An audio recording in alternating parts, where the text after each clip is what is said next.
From three-time Ballon d'Or winner to banned from football involvement, this is the life and times of Michel Platini. Documenting the entire journey, we will watch his incredible rise as a player, which saw the dazzling attacking midfielder dominate on the international stage, picking up various accolades along the way. We will then detail the beginning of the fall. First beginning with his rather bizarre time as manager of France, and then on to his infamous experience as UEFA President that ultimately led to his removal due to alleged corruption. Ladies and gentlemen, join me as we delve through the archives once again to detail the rise of Michel Platini. We begin our story in Gers, in the northeast of France. The year is 1955 and a young Michel Platini has just been born to parents Aldo and Anna, two Italian immigrants. His father was a professional footballer for AS Nancy and later was a director at the club. Michel was hooked on football almost immediately during his childhood, with one infamous story that he would change the time on his sister's alarm clock so they would get to school earlier so he had extra time to play football before class. He was further inspired when his father took him to watch an all-star game in a town close to Metz and saw Hungarian striker Kuvala assist a goal without even looking where he was passing. Michel asked his father how did he do it, and his father told him that he had already been looking before he got the ball. This led to Michel Platini taking mental pictures during his matches.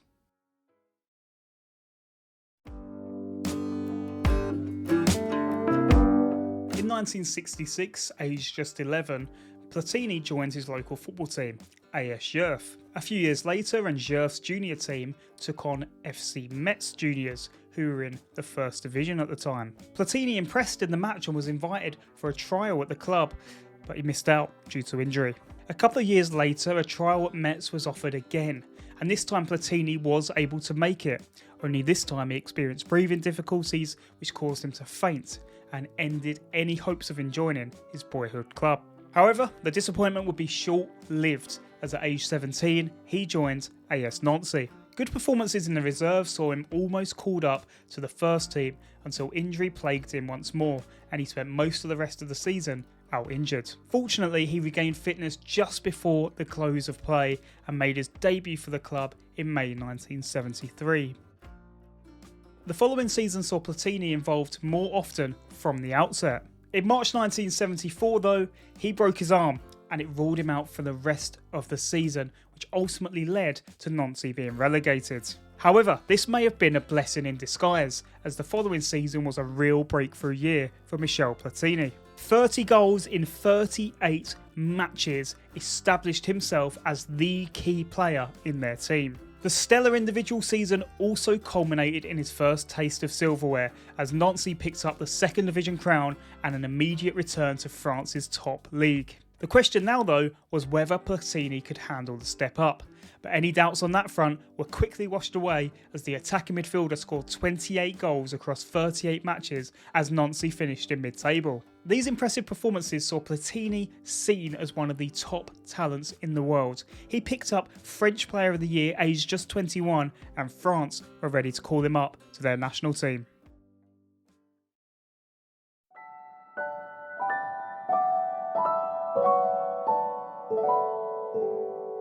In 1976, France were heading to Montreal for the Olympic Games, where they hoped to get gold in football. Platini had nailed down a starting role due to his sublime performances in the league. Les Bleus opened their Olympic account with a 4-0 victory over Mexico before following up with another 4-0 over Guatemala, where Platini scored twice. In the final group match, France drew with Israel, with the number 10 scoring from the spot.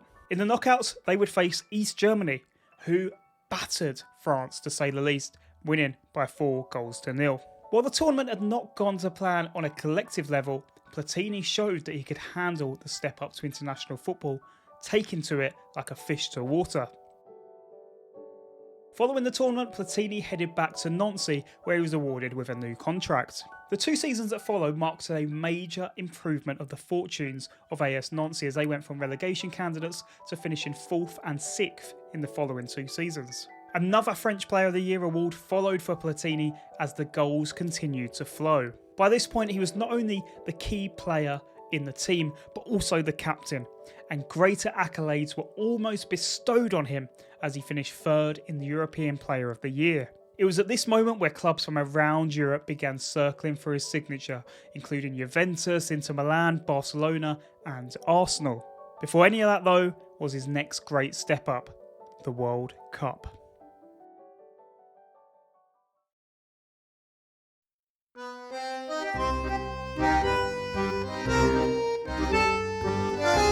Heading into the tournament, Platini had become an established player for his national team. He was sitting on 15 caps with 9 goals, and many French people were pinning their hopes on him in the pursuit of a good showing. For the tournament, they were drawn alongside Hungary, Italy and the host Argentina, a very tough group indeed. The opening match was against the Italians, where Marco Tardelli stuck to the attacking midfielder like glue, frustrating him as he was unable to get into his usual rhythm, and France lost by 2-1. The next match was against Argentina, and despite Platini getting on the score sheet in this one also ended in defeat. The final match saw France beat Hungary, but it didn't matter, France were already eliminated. Whilst Platini hadn't played particularly poorly, he was seen as the scapegoat, and for the following season he would be booed in stadiums all across France.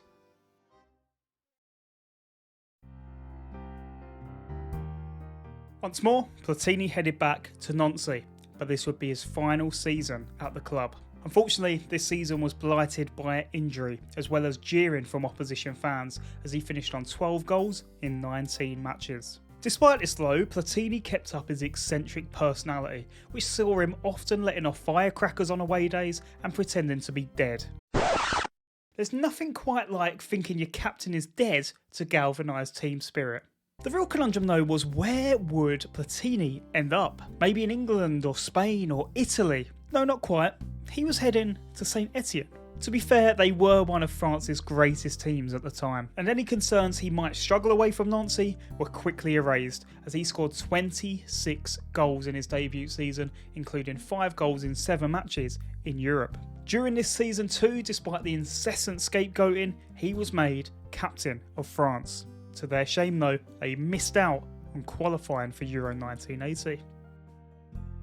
Over the next 2 years at Saint-Etienne though, Platini excelled. He won his first French division title and scored 82 goals in 3 seasons from midfield. He also delivered for the national team, scoring a sumptuous trademark free kick over the Netherlands in a 2-0 victory, which effectively sealed qualification to the 1982 World Cup. And it was 1982 that would be the crucial year, the one that would elevate him amongst the elites. A new club was imminent, but first was his second World Cup.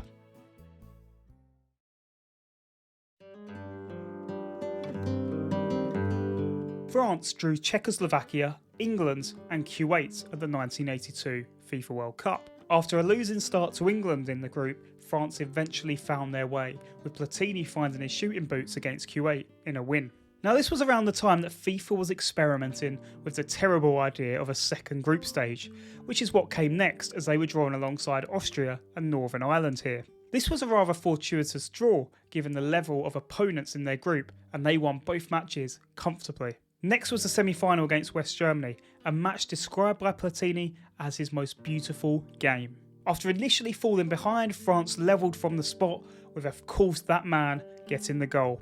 From here the match was electric, evoking the full gamut of emotions. In the second half, West German keeper Harald Schumacher collided with France's Patrick Battiston, knocking the player out and forcing him to leave the pitch with 2 missing teeth, 3 cracked ribs and a damaged vertebrae. The referee gave no foul. 4 more goals came, 2 for each side, in a 3-3 draw, and the match went to penalties. Platini scored his, cementing his man of the match performance, but France were defeated by West Germany in controversial circumstances. In a post-World Cup poll in a newspaper for the least popular person among the French, Schumacher shaded Adolf Hitler into second place. Regardless, Platini's reputation with the French fans had been restored.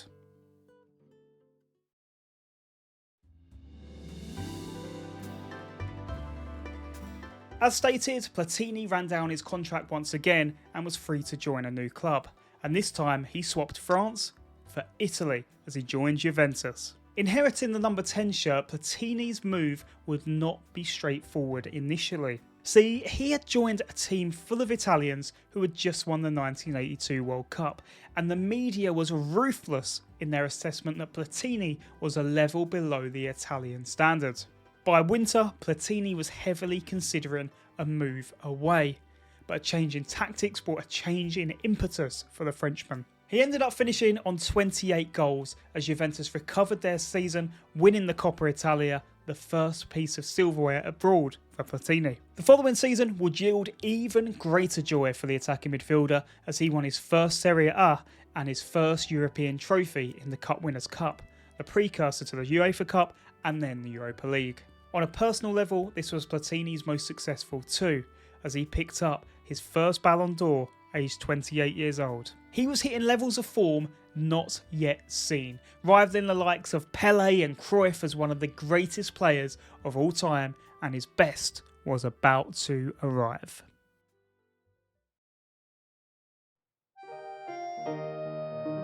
The year was 1984, and the great Michel Platini was about to have his best year in football.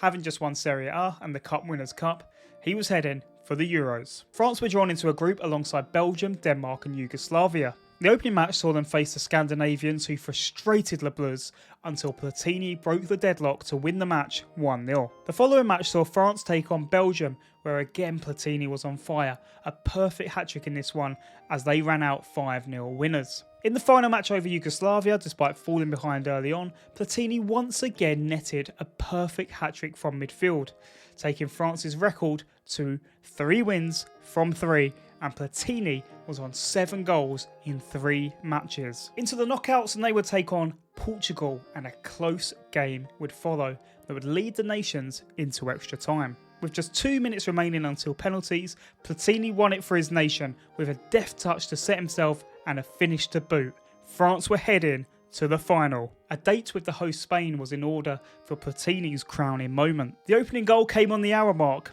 a free kick from Michel Platini. It was a bit of a goalkeeping howler, but still, if anyone was going to do it at this tournament, it was him. A second followed late on as France picked up their first international title, and Platini was the man involved the whole way. 9 goals in 5 matches, a European Championship record. He was quite simply the best in the world, with the footballing brain of a defender, the tempo setter of a midfielder, and the finishing of the best number 9 in the world. It was little surprise to anyone when Platini picks up his second Ballon d'Or in a row just 3 months later.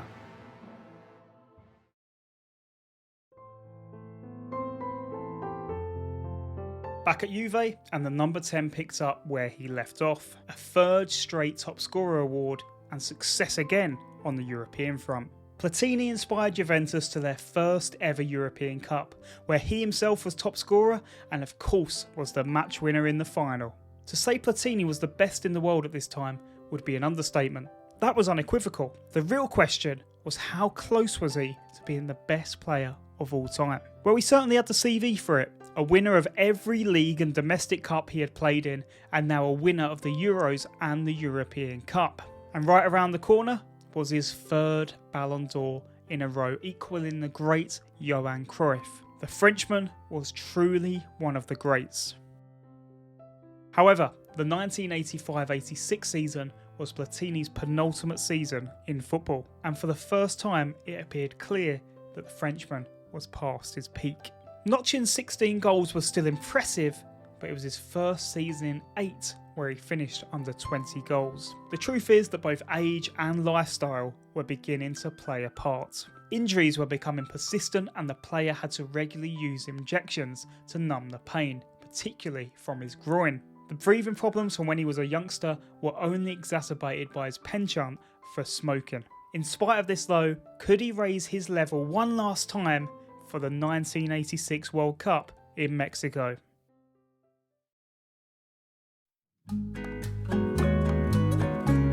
France drew Canada, Hungary and the Soviet Union in their 1986 FIFA World Cup group. Platini, for the final time at any major tournament, was handed his number 10 shirt, a place in the starting 11 and the captain's armband. The group stage was comfortable for the French as they beat both Canada and Hungary and picked up a draw with the Soviet Union. Platini in these matches was akin to Messi in the 2022 World Cup.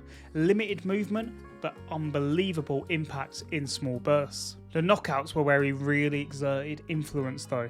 In the last 16, France matched up with Italy, the holders of the World Cup. In this match, Platini made a rare run beyond the striker ahead of him, latched onto the ball and delicately lifted the ball over the keeper as Le Bleus went 1-0 up. France would go on to win this match and line up a date with Brazil. In this quarter-final clash, the Europeans fell behind early to a Correca goal. The equaliser came though before half-time, with Platini once more being the goal scorer, popping up with a finish at the back post. No further goals were added in this one as the match ran through to penalties. In the shootout, Platini took the 4th penalty, and for just the 2nd time in his career, he missed.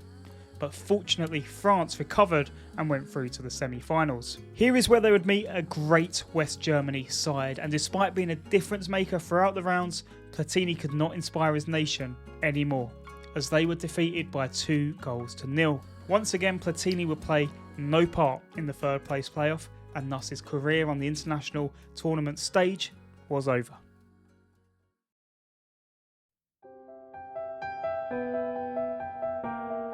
Following the World Cup, Platini would play for 1 more year before retiring altogether. It would turn out to not be a fruitful endeavour, as he finished the season on 2 goals in 29 matches and Juve went trophyless. He would also play his last match for his country in a European Championship qualifier over Iceland, ending his career with 41 goals in 72 appearances. It could perhaps be argued that Platini should have retired after the 1986 World Cup, similar to what his spiritual successor Zinedine Zidane did in 2006. But leaving the beautiful game can be very hard and scary too.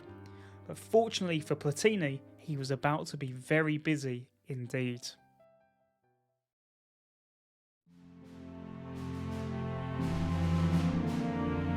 In the second instalment of this mini-series on the life and times of Michel Platini, we are obviously going to document his fall from grace and all the scandal that followed him in recent years. But for now, it's imperative to salute his outstanding ability on the pitch.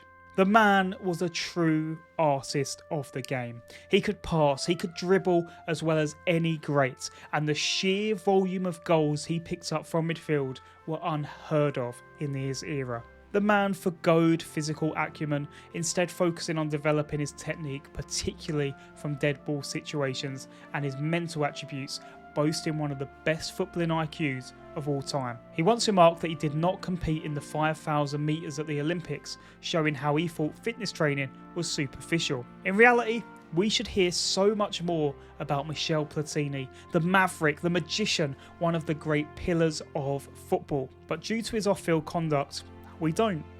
And there's a great tragedy in that, I feel. Can you separate the art from the artist? Join me next time as we explore the demise of Michel Platini here on Into the Fray. To be notified when it's out, make sure to subscribe and ring the bell below. And if you enjoyed this one, please let me know by leaving a like. But for now, ladies and gentlemen, thank you for watching.